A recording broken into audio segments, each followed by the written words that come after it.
I'm Ivor John Charles Wood.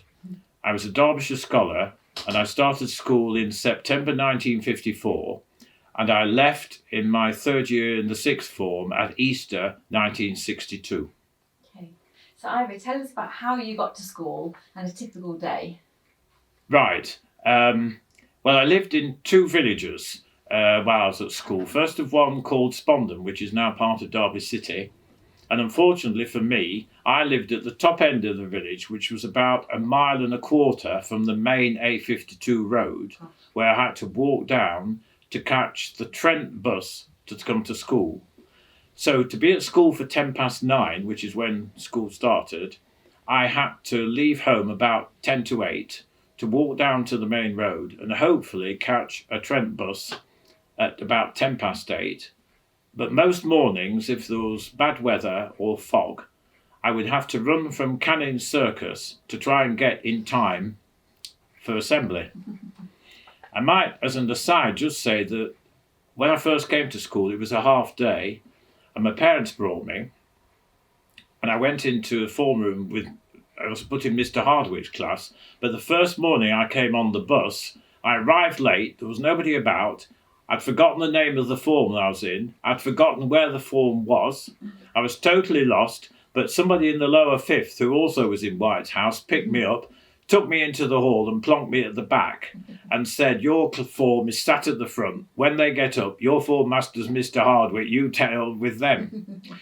So that was quite an induction. Anyway, that's how it happened. So I'd come from Canning Circus. I don't know the name of the street, but I'd come down the street and then walk up to come in by the War Memorial. Yes. And in those days, 2H was in the old block by the canteen, and it was on the top floor. We had coat hangers, and we had our desks, and we put everything in the desk.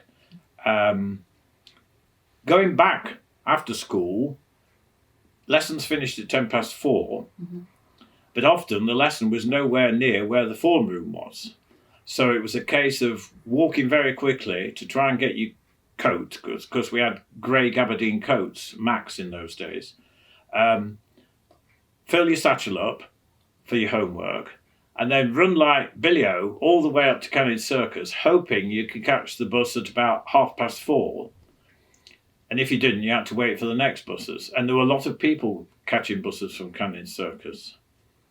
However, after 4 terms, my parents moved to a different village, which meant a different route called Shardlow. To get to school from there, I had to walk about 1/4 mile to a pub called the Dog and Duck and catch a bus at 8:05. I then went into Long Eaton and had to change buses. These were now Barton buses, and catch the Barton bus, again getting off at Canning Circus. But the Barton buses didn't have the power. There's a steep hill in Lenton, isn't there, to come to? Well, the Barton buses didn't have the same horsepower as the Trent buses, so they were quite slow getting up the hill. And one thing I do remember, while I was at school, they made a film, D.H. Lawrence, Sons and Lovers, and it was filmed in the street that I would come down with other boys, so we had to make a detour to avoid the cameras, because they're often filming early in the morning. So that's how I got to school. Going home, however, to Shardlow was a nightmare, because there was only one bus, which the last village bus was at 6:00. And if you didn't get to Long Eaton in time, you could miss the bus. So when it was sports day, when we were in sports field, I'd got to get into the town and then catch a bus from Mount Street. And to go to Shardlow, I had to catch Barton buses, which were going to Swadlincote, Ashby de la Zouch or Castle Donington. And I'd have to get off on the A453 where it joined the A6. And that was then a 2-mile walk on the side of the A6 in very open country. So often when I got home, I was drowned in snow or rain or whatever. So that was unpleasant. And sometimes I didn't get home till 7:00 from school. When did you have time to do your homework? My mother always had a warm meal, and then parents cleared off into another room, and I had a smooth-haired fox terrier dog who kept me company, and I'd just get on with the homework as best I could. But sometimes I wouldn't finish, certainly in the sixth form, it could be 10:30 before I finished homework. I used to have a mid-evening break to take the dog a walk up the lane, And I did a lot of homework actually on the buses, because the reading homework or memorising, you could do it while you're on the bus. And sometimes there were bus conductors in those days, single-decker buses, and the bus conductor would sometimes shout at me to remind me it was time I got off the bus. You mentioned to me earlier that you had a motorbike as well. Yes. Later on. For my 16th birthday, recreation really for me, it was 6 days a week at school. And when we moved villages, I stopped being a choir boy, and Father took a great interest in a motor club in Derby. So at the age of 16, I got a James Villiers or Captain motorbike, and got permission, even one with L plates, to come to school on it. So when I was doing my O-levels, I was able to, instead of an hour and a half or so getting to school, well, a good hour, I could get to school in about 15, 20 minutes. So that was really a godsend. Yeah, I bet, definitely. And where did you park here? In the playground, when you came in off Forest Road, you turned right, and there was an area where the masters parked their cars under cover. And I was allowed to park my motorbike in there, and there were two other people with motorbikes. Somebody called Hind, who was a good shooter, and he had a BSA, which was a better bike than mine. And did you feel? Oh, and I was able to take it to Forest Road, for sports things. Oh, on Valley Road. Yeah, Valley Road. Yes. And you had to wear a crash helmet, but I would give people pillion rides, but they used to have to get well away from Valley Road because it was frowned on. We used to go through back streets and whatever to avoid being spotted. And did you find that you could get involved in more extracurricular activities when you had your motorbike than rather than having to rush to get the bus? Or I didn't really get involved in anything. I tried when I was in 2H. I stayed for chess club and things like that, but I then get home so late, and then there was homework to do. And at the other end, when I was in 2H, I was also a choir boy in the Scouts in the village, and on a Friday night there was a village whist drive and all those sorts of things. So I focused on the village rather than school. And then, because of the distance at Shardlow, I didn't really do any extra activities. So my extra activities were more to do with motorsport. Father organised what were known as scrambles or motocross outside Ashbourne. So I was very involved with that. I was the lap scorer and whatever. And also he did all-night car rallies, which were map references, ordnance survey. So I was his navigator. I was allowed to be his navigator from the age of 15. That taught me a lot of things about map references, but it also led to me starting to argue with my father. Not only about which route we were taking, but also about other issues as well. So my extra, and then if we weren't doing that, we'd go to motorcycle race meetings at places like Mallory Park. And with hindsight, I think my parents were feeling it was pressured at school, so that was a way of relief. Okay. And I still follow motorcycle racing even now. So what made your parents choose Nottingham High School? Did you have a discussion about which school you're going to after primary school? No, not really. At Spondon Springfield School, which is the primary school I went to, and there were two forms of entry with over 50, I was in the brighter class, and I was usually about second or third. I was never top, but we did the 11 plus, and I think really we've been schooled in the school how to tackle the 11 plus, which was basically letters, words, and simple arithmetic, and I had an aptitude for that. I would, as an aside, say that the 2 nights before 11 plus, the people I was mixing with in the village school got very agitated. But I remember the first night, my father and mother took me to the theatre to see a musical comedy called Zip Goes the Million. And the second night before the exam, we went to see what was known as Billy Cotton Band Show. And with hindsight, I think that was very good. And I also remember the 11 plus, the father lent me his wristwatch so I could see how the time was going. Anyway, out of doing the 11 plus, I must have done rather well, because I think it would be about middle May. I thought I would be going to either Long Eaton Grammar School or a new grammar school in Spondon itself. And not much had been talked about. But father came in one evening and said, Oh, in the Divisional Education Office at Ilkeston, they say we're going to get a letter from a school in Nottingham because you've done quite well at the 11 plus. Okay. So in those days, you really lived in your village. You never went out of your village. And I think I'd only been to Nottingham once in my life before, right? So probably later, mate, shortly after the letter came, got an invitation to come. And as I've told you earlier, I was plonked in the library, which was about taller in those days. And when I came into this school, I'd never seen anything like it. I thought it was like a castle or something. So I was overawed with the library. And then I saw these masters or teachers walking bound with gowns on. I'd never seen anything like that before.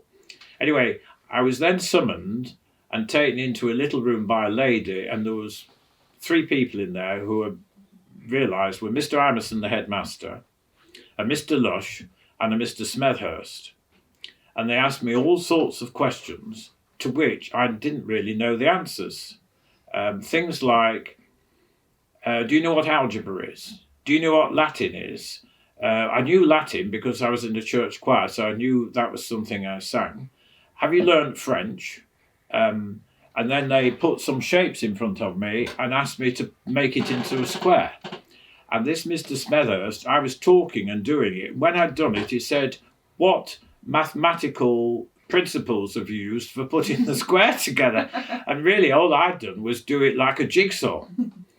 The other thing I remember from that interview, the headmaster, I happened to mention, I was asked what books I like to read. And at the time I'd read John Buchan thriller books, and I liked Robert Louis Stevenson. And I obviously was petrified because I remember subsequently Mr. Emerson said, well, before you come back to this school, I want you to have read The Master of Ballantrae. But I never, I was so shell-shocked, I didn't realise, and I never told my parents. And then later, we got a letter to say I was coming. Mm-hmm. So my parents knew nothing about the high school. I knew nothing about the high school. There was only one person in the vicinity who came to the high school, and he was regarded like a leper, as somehow different to everybody else. And then you were on a scholarship when you attended. Yes. And then did the other students know that you were on a scholarship? How did it work in terms of classes? I don't think it did. I wasn't aware. I've just looked at this manual, the record index. I didn't know who the scholarship boys were. I knew some of the Derbyshire scholars because they were getting on the same Trent bus to come to school. Mm-hmm. And since I've left school, some of my school friends have revealed that they were scholarship boys as well. But I didn't know when I was in the school. So we weren't earmarked. We weren't put on one side and said, oh, you're a scholarship boy and you're somebody from the prep. I knew who would come from the prep because they were in 2K and 2L, but I was in 2H. And I've learned things this morning about people that I never knew when I was in school. And how did your parents feel coming back to the school maybe for parents' evenings or any kind of music events or anything that you were involved in? Well, they were overawed, really. And I think, to be fair, I think they were intimidated. The first time they had anything to do with the school was Speech Day, which was in the Methodist Albert Hall. That's right. Mm-hmm. And they were most impressed by the singing. I think we junior boys sang something about Vikings. But they were most impressed, and I remember it was Mr. Ives, who, with an H, that is, who was a big noise in Rolls Royce, who did the presentation. And my parents were really impressed with that. So was I. I was in, I'd never seen anything like it before. But when they came back from parents' evenings, I always felt they were very subdued. Mm-hmm. And with hindsight, probably out of their social comfort zone. But in the course of the years, there were some teachers. There was a Mr. Taylor who took Latin when I was in the 5th form, Mr. Peters, and Mr. Parker, who was a chemist in cross country, and they seemed to understand.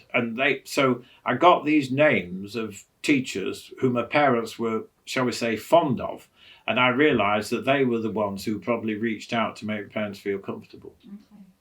And which subjects at school did you enjoy the most, and those that you didn't really want to Right. take forward?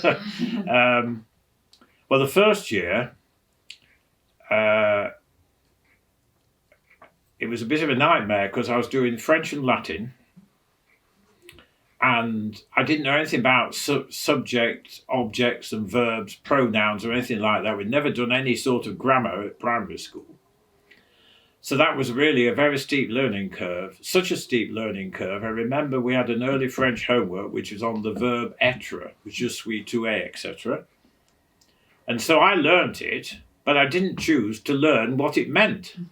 So when we had the test the following morning, we are, and I hadn't a clue what we are was, so I think I got 2 out of 10, and the French teacher was a Mr. Garrett.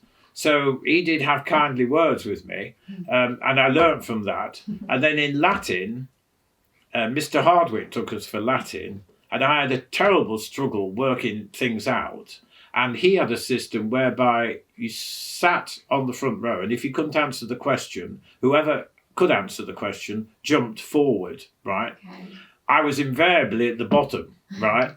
Even when I started at the top, I rapidly sank down to the bottom, and I got known as Ivor the Terrible for my Latin. So that was a learning curve. But I was really good at arithmetic. I think that was because of 11 plus. So I did very well in arithmetic. I couldn't draw, so art was a nightmare. I enjoyed history, and this will be interesting. The first history homework, Dr. Thomas said, now I want you to write an essay about the Anglo-Saxons. So I had to very fearfully put my hand up and say, please, sir, I don't know what an essay is. Wow. Right. So, and I liked the topics, but I was never really very good at them. But I think the arithmetic helped me. And I enjoyed English to a degree, but not the language side. And I also did very well on the scripture because I was a choir boy. So I think scripture and arithmetic helped me in that year. So I was about 19th out of 26 over the year. The following year in 3A, I think that was my star year with Mr. Elliot, because I felt I was blossoming. I'd got into the feeling of the school. Yeah. I did really well. I think in the summer term I was like 12th or 10th, right, which is really high for me. But then a bit of a disaster in Mr. Peters' class in 4A. Well, a big disaster really, because all of a sudden the arithmetic changed to trigonometry and all those sort of things, which I couldn't understand with a Mr. Chettle, who was a big burly man, and I was afraid of him anyway because he'd once rugby tackled me to show how to tackle and had landed heavily on me, so I was afraid of him. That didn't help. And then physics and chemistry, other boys seemed to know all about that, and I knew nothing. And unfortunately, we had Asian flu that half term. Yes, I wanted to ask you about Asian flu. And I was off for about 4 weeks. And at one time, out of a class of 31, there were only 7 were coming to school. Gosh. And when I came back that first morning, it was a chemistry test, and I protested and said, I don't know anything about salts. I was still made to do the test and got 1 out of about 50. And that really put me off chemistry. And I could learn the laws of physics, but I couldn't apply them. So that was really hard. And history changed in the 4th year, because up to that it'd been progressive through English history up to, I think we got as far as Victoria. But then it was all classical history, and I couldn't get my brain round the names and all this, that and the other, and I really wasn't very interested. So yes, with Mr. Peters, it was a bit of his disaster year. So just as a quick side then, Yes. Okay, were there any similarities between when there was Asian flu and COVID?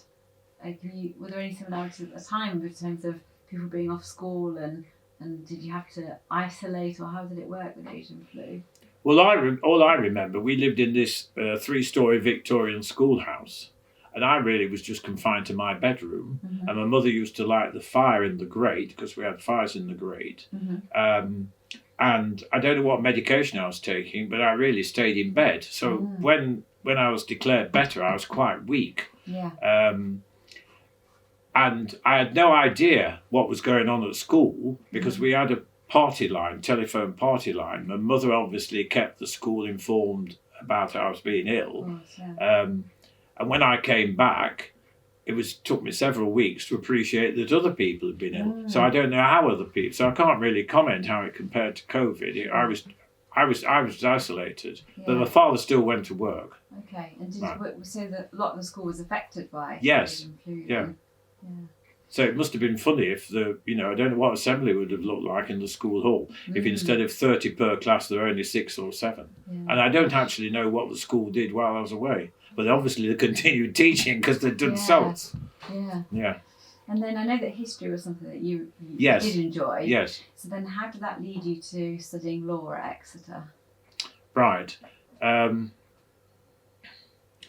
Well, history was the thing that fascinated me. I could relate to that. But history in my day wasn't taught, I think, as it's now taught. It was basically kings and queens, battles, British Empire heroes, and you learnt dates and you learnt names of people. And I enjoyed all that.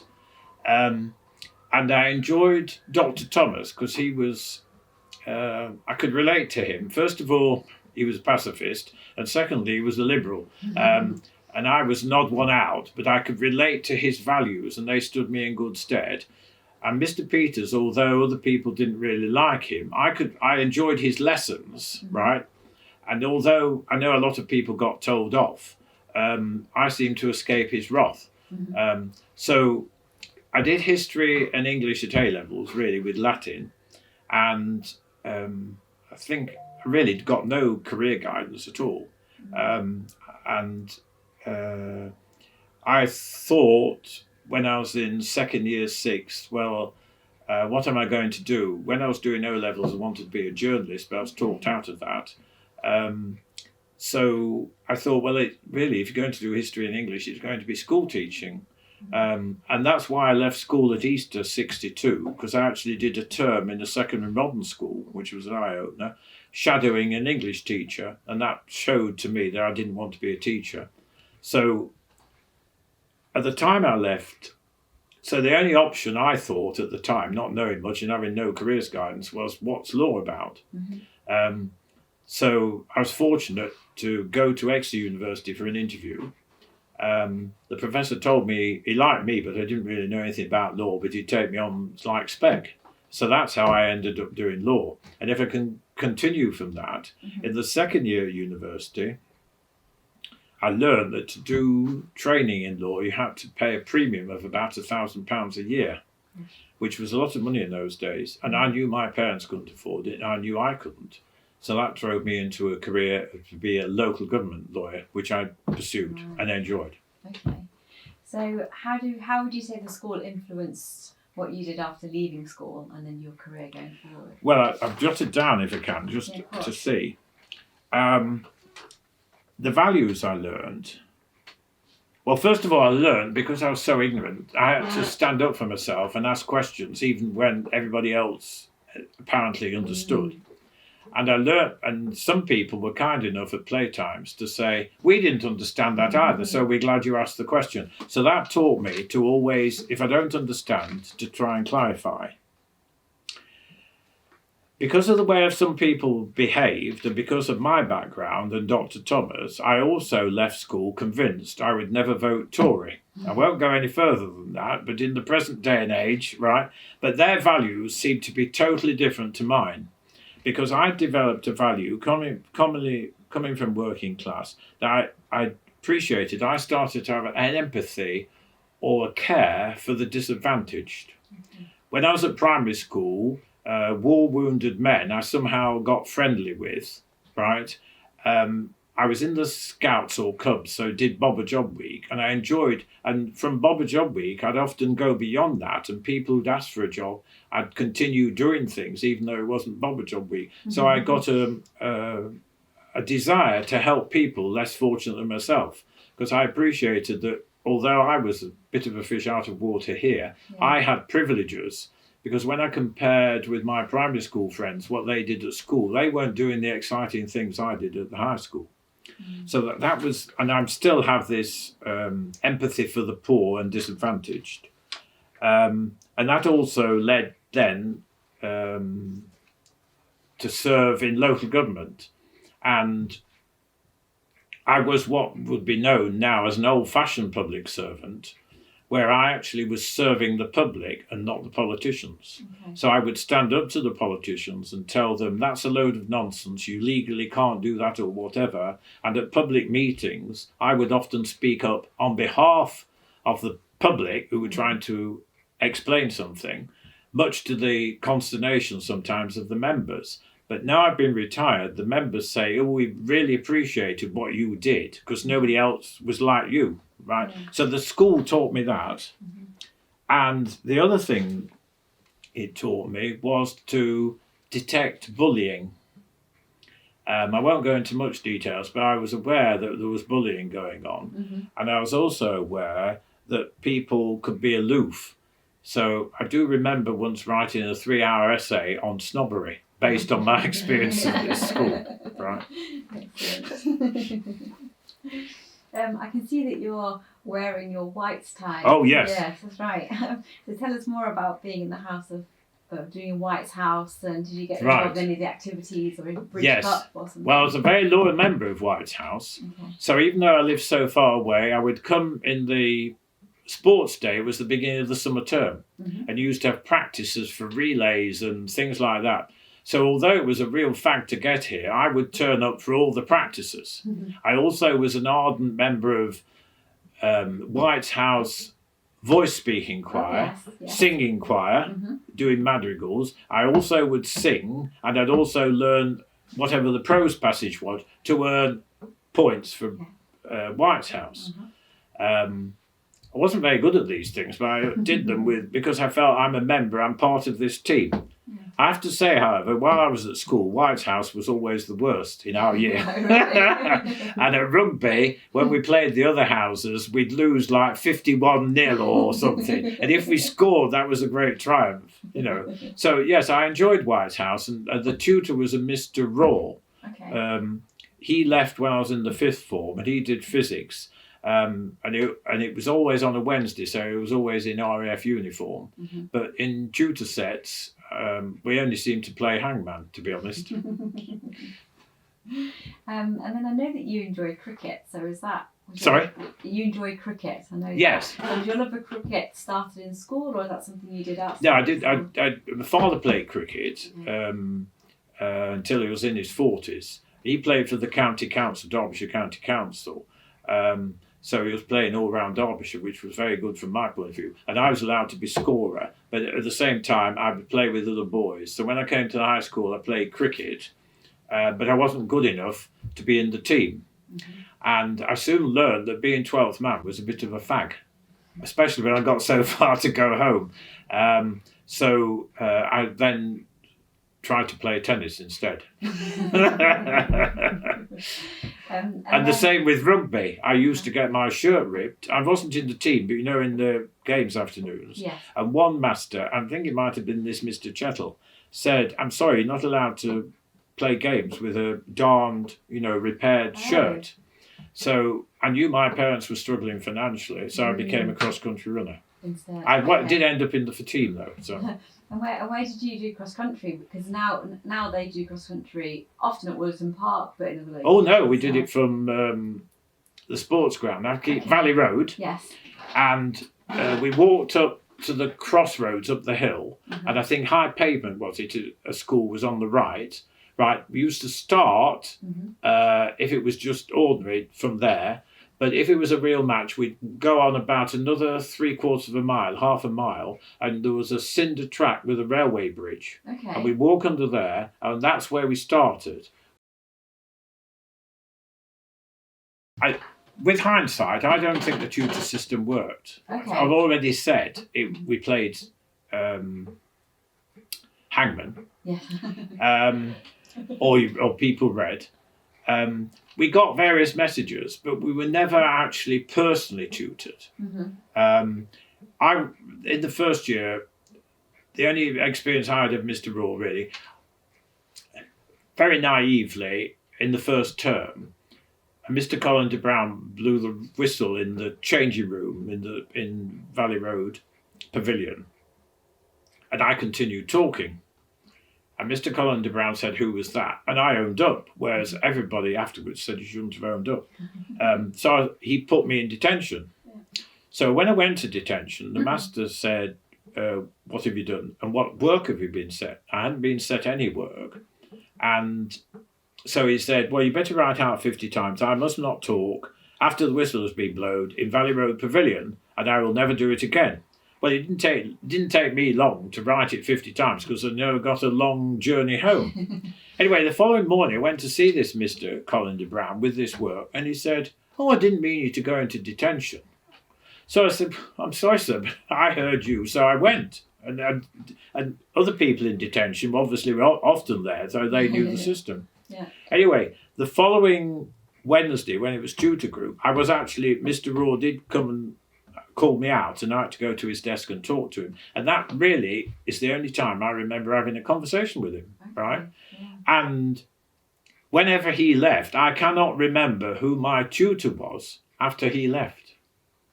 And I don't remember getting any guidance through the tutor system at all. I got it more through Dr. Thomas and Mr. Peters. Yeah, which I can tell that they were close teachers of yours. Yeah. And what was happening politically and socially at the time that you were in school? Did you find that had any kind of influence? Well, we had what were known as current affairs talks. I think that was from the lower fifth upwards. I don't think it was for the whole school. And the things we were talking about was the free trade area. Mm-hmm. I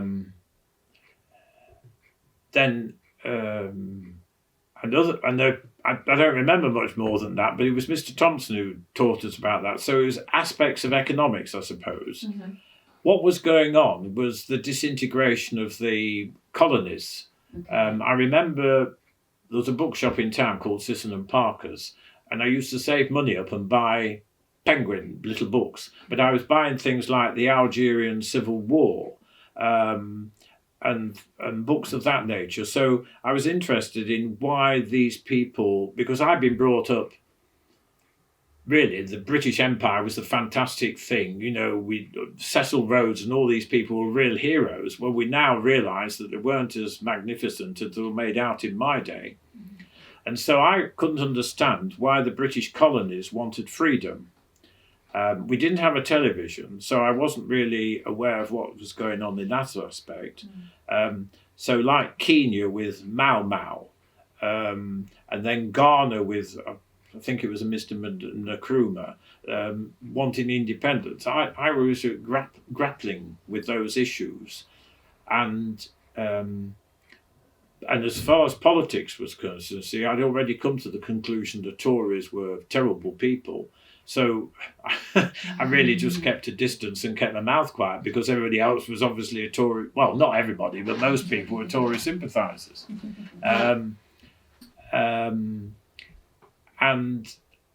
I think we didn't really talk about politics as boys. Okay. We got on with whatever we were doing. It wasn't something you talked about. We didn't really talk about the news either. News wasn't all prevailing as it is now. No, yeah. So it wasn't, it didn't impact the same way. Sure. And there were simple things like test matches or Wimbledon tennis. You followed those, but and whatever the Queen was doing, really. I remember that. But I don't remember having a political discussion other than there was a debating society for sixth formers. Mm-hmm. So we were able to chip in. Well, I remember Kenneth Clark was a prominent member. Yeah. And Woodward, who I think, Bill Woodward, I think he was called. Mm-hmm. But they weren't really overtly political topics that were debated. It's not, politics didn't seem to be so important as it is now. Okay, just two more questions. Yes. Then. So one, do you keep in touch with any of your former classmates at all? Yes. Do you meet up with anyone? Oddly, they all did science, so I never actually am part of them with the sixth form. Mm-hmm. There's a David Winfield who's in Sheffield, and he joined the A stream in the lower fifth, so he separated me from Watkins on the back row. Yeah. And then I lost him in the sixth form, but we've somehow resumed contact. We always exchange birthday cards, even when we were at university. And I'm in regular contact with him now. Yeah. And we meet up our wives as well, and in a place called Cork Abbey, and we've got yellow Labrador guide dogs breeding stock. So we take the dog a walk and whatever. So yes, he's a regular contact. There's also a person called Sean Terry, who, be careful what I say. His mother was a high Tory. I think I can share this. The first time we used to sneakily listen to Radio Luxembourg in those days. But the first time I stayed at his house, when people came to our house, everything was served on a plate. It was all very rough and ready and very primitive, right? And we didn't really have much cutlery or anything like that. But for some reason, he enjoyed coming to our house, and he ended up, in fact, being pillion passenger on my motorbike when I was doing motorcycle treasure hunts and whatever. But what I was going to say, the first time I went to his house, his father was a lace manufacturer of some sort, right? Okay. But his mother was really high Tory. And the first time I went to his house, I must confess, there was all this crockery and the cutlery laid out, and I was totally bemused as to how to do what. And the vegetables came in tureens. Well, we never had tureens or anything like that. So that, but he did medical. He went to Jamaica and now he's in Cairns in Australia. That's right. And he's doing, he did tropical diseases really. So I have correspondence with him by email, as David Winfield does. And every 5 years until ill health, Sean used to come back for the medical reunion at Sheffield, and he used to stay with us for a day or so. And the last time he came, I took him round Kenilworth Castle because we lived near in Coventry. And the third person really is Tony Smart, who was a Derbyshire scholar with me, and he's still working. I'm 79 now, and he's older than me, so he was 79 probably last November, but he's still doing scientific work of the most complexity. He's worked for NASA and all this, that and the other. So I'm in touch with him. And then there's a fourth person who I'm vaguely in touch with, a girl at university who I played tennis with, married Jeremy Hogwood, who is the younger brother of the famous Hogwood. And he's a canal boffin, but I still have vague connections with him, but that's it. Okay. And then the final question, which might put you on the spot a bit, but can you give any advice to our current students or those that are just leaving school or going to university? What advice would you give?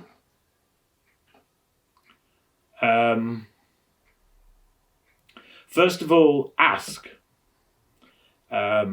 Seek guidance as every opportunity. Initially probably with your peers, but secondly then go to masters or mistresses in this day and age who you can relate to and who you think will be empathetic to whatever you want to ask them. The second thing I think I'd say is, if you have a feeling that you want to not necessarily follow the herd, explore that possibility, because I found that everybody, when I was at university, was going into private practice. And I now realise from my university contacts that I had a far happier career in local government. It was far more fulfilling. It wasn't so well paid, but it was far more fulfilling than following the herd. And so the third advice is, do what you enjoy and don't make sure that you get enough money to live on, but don't really be attracted by the megabucks.